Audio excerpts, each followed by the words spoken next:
Hi అండి, ఎలా ఉన్నారు? Welcome to Lata YTC. ఈరోజు మనమైతే మరో మంచి అద్భుతమైన ప్లేస్కి వెళ్ళబోతున్నామండి.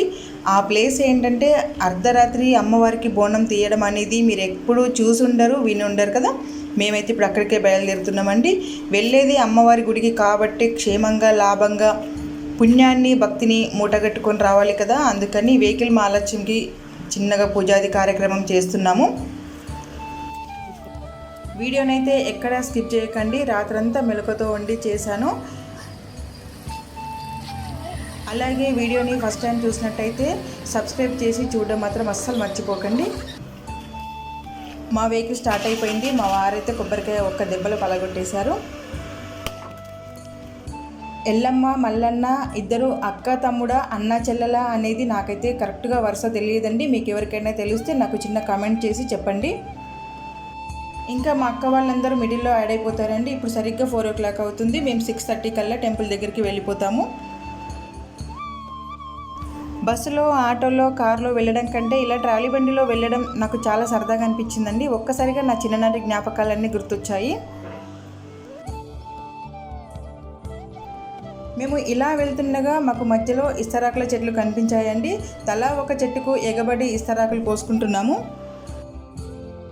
పచ్చని ఇస్తరాకులో అమ్మవారికి నైవేద్యం పెట్టడము, అలాగే మనం భోజనం చేయడము ఎవరికి ఇష్టం ఉండదు. పచ్చటాకుల్లో భోజనం చేయడం అంటే ఇక్కడే పండగ వాతావరణం కొట్టొచ్చినట్టు కనిపిస్తుంది కదా.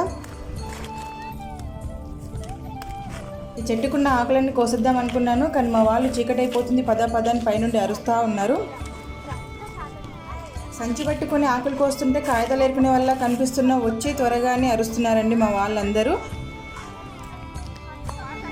మనం చేసే పని మనకు ఇష్టం ఉండాలి, కానీ ఎవరో ఏదో అనుకుంటారని మనం చేసే పనిని అయితే ఆపేసుకోకూడదు కదా. అప్పుడప్పుడు ఇలాంటి చిన్న చిన్న సరదాలను ఎంజాయ్ చేస్తుంటే మళ్ళీ సంవత్సరం వరకు ఒక స్వీట్ మెమొరీలాగా గుర్తుండిపోతుంది కదా. ఏమంటారు? మొత్తం మీద సంచి నింపుకొని పైనకు వచ్చేసామండి. నా చిన్న కోడలు కూడా చిట్టి చిట్టి బుజ్జి చేతులతో అది కూడా ఆకులు కోసిందండి. ఇంతకీ మేము ఏ టెంపుల్కి వెళ్తున్నామో చెప్పనే లేదు కదా. దుబ్బాక డిస్టిక్ రామక్కపేట గ్రామంలో రేక్లకుంట ఎల్లమ్మ మల్లన్న స్వామి దేవాలయానికి వెళ్తున్నాము.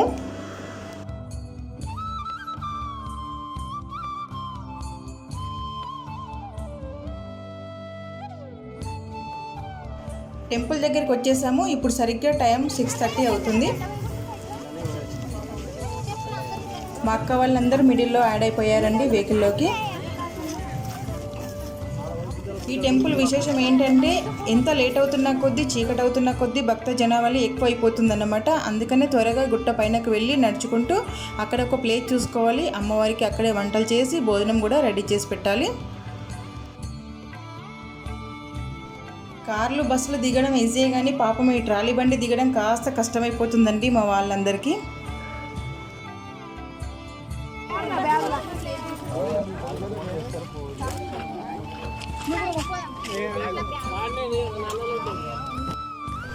ఉదయం నుండి ఉపవాసం ఉండి ఈ తట్టా బుట్ట పట్టుకొని గుట్ట పైనకి వెళ్ళాల్సి వస్తుందండి.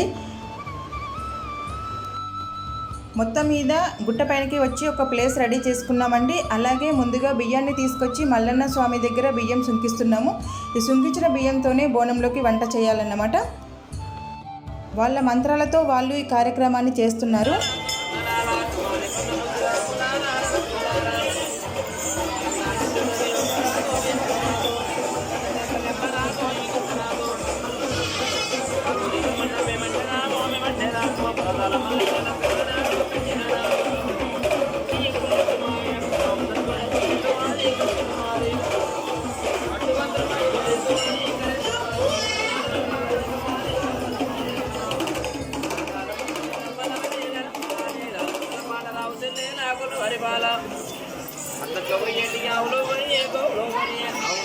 మూడు గుంతల్లో ముగ్గురు ఒక్కనే రాదు నమ్మే మల్లదు నమ్ము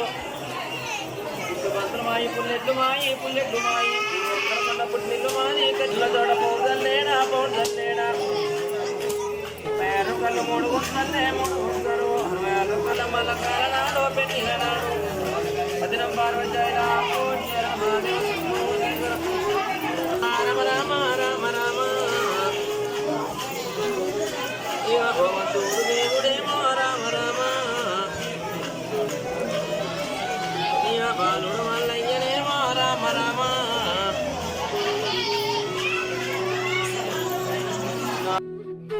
శక్తి కొలది దక్షిణ పెట్టి దండం పెట్టుకుంటున్నాను. బండారిని బొట్టుగా పెట్టి ఆశీర్వదించారు. ఈ బియ్యాన్ని తీసుకువెళ్ళి బోనంలోకి వంట రెడీ చేయాలి. ఇక్కడ పొయ్యిలు వెలిగించేస్తున్నారు మా మామయ్య గారు. అమ్మవారి బోనంలోకి నైవేద్యాలు రెడీ అవుతున్నాయి. బోనం సర్వల్లోనే వంట చేసి తర్వాత క్లీన్ చేసి గంధం రాసి బొట్లు పెట్టి వీటినే బోనంలాగా అలంకరించడం మా సాంప్రదాయం అండి.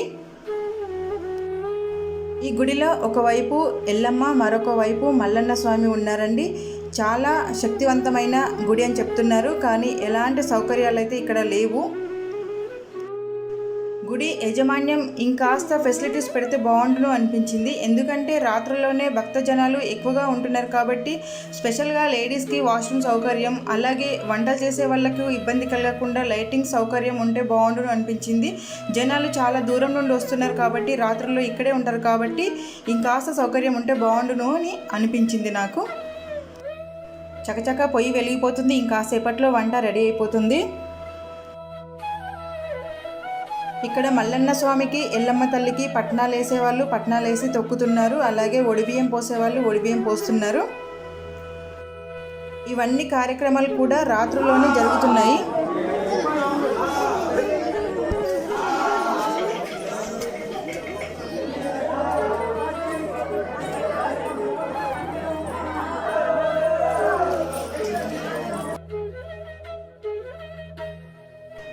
శక్తివంతమైన గుడి కాబట్టి ముడుపులు చూస్తున్నారా ఎన్ని కట్టారో ఇక్కడ.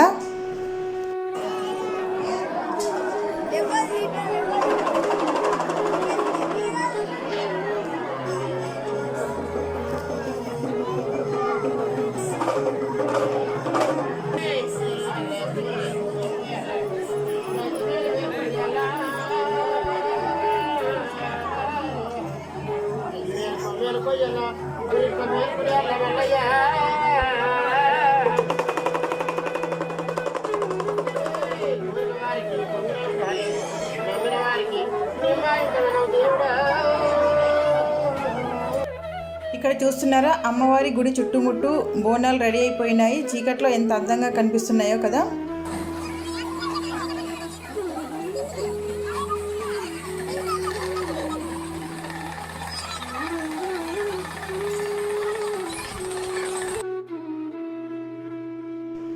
ఇక్కడ మా వంటలు రెడీ అయిపోయాయి. బోనం కోసం మా వాళ్ళందరూ పూలు మాలలు కడుతున్నారు.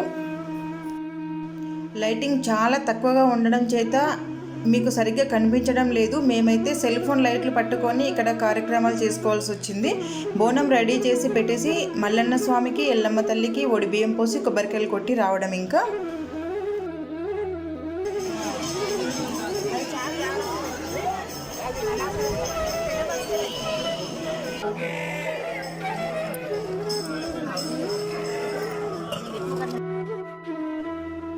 ఒడిబియ్యం కొబ్బరికాయలు పట్టుకొని గుడికి బయలుదేరాము.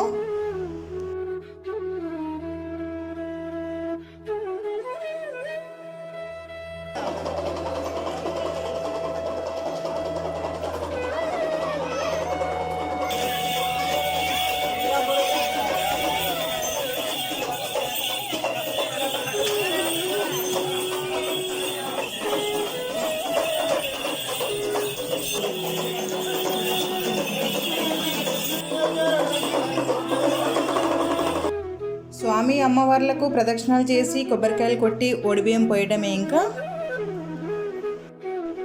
ఇక్కడ కనిపిస్తుంది మల్లన్న స్వామి. వీడియో చూస్తున్న ప్రతి ఒక్కరికి స్వామివారి ఆశీర్వాదం దొరకాలని మనస్ఫూర్తిగా వేడుకుంటున్నాను. అలాగే ఎల్లమ్మ తల్లి ఆశీర్వాదము.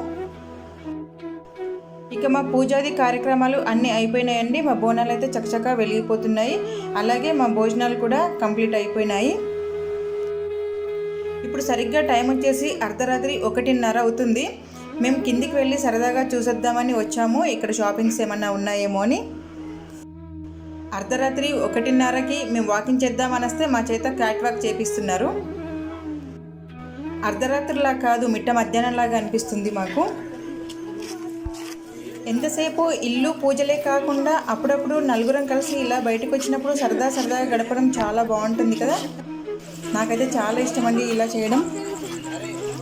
మాకు ఇక్కడ ఒక షాప్ కనిపించిందండి. మేము ఫోటోకి వీడియోకి పోజ్ ఇద్దామని ఏం చేస్తున్నామో ఒకసారి చూడండి. వదిన మర్దలు ఎవరైనా ఉన్నారా? ఇచ్చుకోర్రి. అక్క చెల్లెళ్ళు ఇచ్చుకుంటున్నారు. మరీ పోజ్ ఇచ్చినట్టు గలీజ్గా ఉందిలే.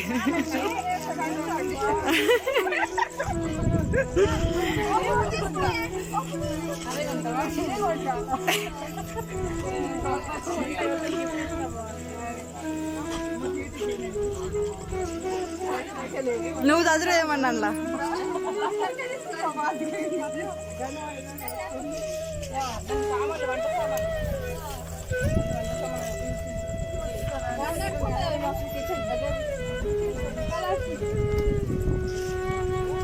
బేరం ఆడరే చూసుడే సరిపోయింది మీకు. మేము అరిచే అరుపులకు షాప్ అతను దెబ్బకు లేచి కూర్చున్నాడు అన్నమాట. ఇదేనండి నేను చేసిన రేకులకుంట ఎల్లమ్మ మల్లన్న స్వామి వీడియో ఎలా ఉందో చూసి లైక్ చేయండి, షేర్ చేయండి, సబ్స్క్రైబ్ చేయడం మాత్రం మర్చిపోవద్దు. Thank you for watching.